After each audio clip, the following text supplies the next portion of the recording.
Hello বন্ধুরা, কেমন আছো তোমরা? দেখো গরম গরম ভাত, এরকম দেশি মুরগির ঝোল সঙ্গে লেগ পিস, পুরো একদম জমে যাবে, তাই না বলো? তো আজকে আমি দেখো বানিয়েছি দেশি মুরগির একদম পাতলা ঝোল। আর দেখতেই পাচ্ছ ধোয়া ওঠা ঝোল আর ধোয়া ওঠা ভাত। তো কেমন হবে বলো তোমরা? তো দেখতেই পাচ্ছ কত সুন্দর হয়েছে। আর ক্যাটরিনার মতো লেগগুলো দেখে বুঝতেই পারছো যে এটা একদম দেশি মুরগি। দেশি মুরগির ঝোল রান্না করেছি আমি আজকে।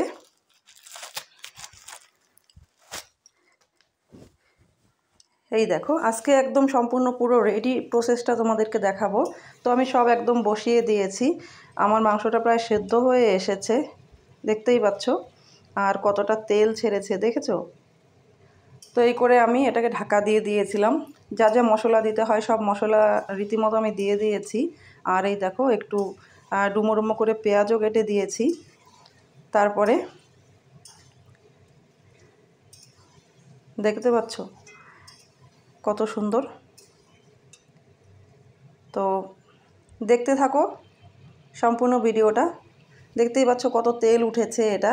তো এটাকে সম্পূর্ণ ভালো করে কষাতে হবে, একদম ভালো করে কষানো অবধি। এটা তো প্রায় সেদ্ধ হয়েই গেছে, প্রায় বলতে কি সেদ্ধই হয়ে গেছে। আর দেশি মুরগি জানোই তো তোমরা, একটু সেদ্ধ হতে টাইম লাগে।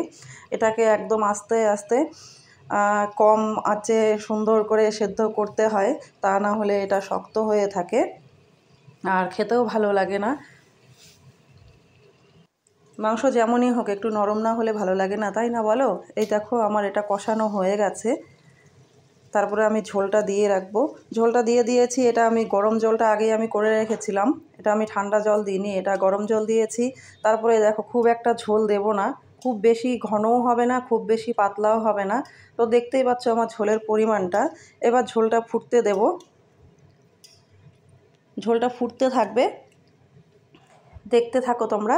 তারপরে ফিরে আসছি নামানোর পরে, নামিয়ে তোমাদেরকে দেখাচ্ছি আমার ঝোলটা কেমন হয়েছে। তো তোমরা কে কে খেতে ভালোবাসো দেশি মুরগির পাতলা ঝোল? দেখতে পাচ্ছ ঝোলটা অলরেডি ঘন হয়ে গেছে। আর এই দেখো টকবক করে ফুটছে।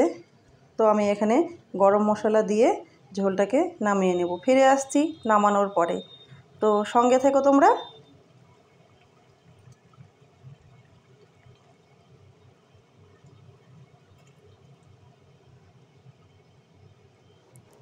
এই দেখো আমি গ্যাসটাকে অফ করে দিয়েছি, ঝোলটা আমার রেডি হয়ে গেছে। দেখতে পাচ্ছ নামানোর পরে এই দেখো কত সুন্দর হয়েছে আর কতটা মানে ঘন হয়েছে। আর দেখো, তো আজকের রেসিপিটা তোমাদের কেমন লাগলো অবশ্যই জানাবে বন্ধুরা। আর সবাই খুব ভালো থেকো, সুস্থ থেকো। অনেক অনেক ভালোবাসা সবাইকে। আর তোমাদের জন্য ভালোবাসা অবিরাম থাকবে।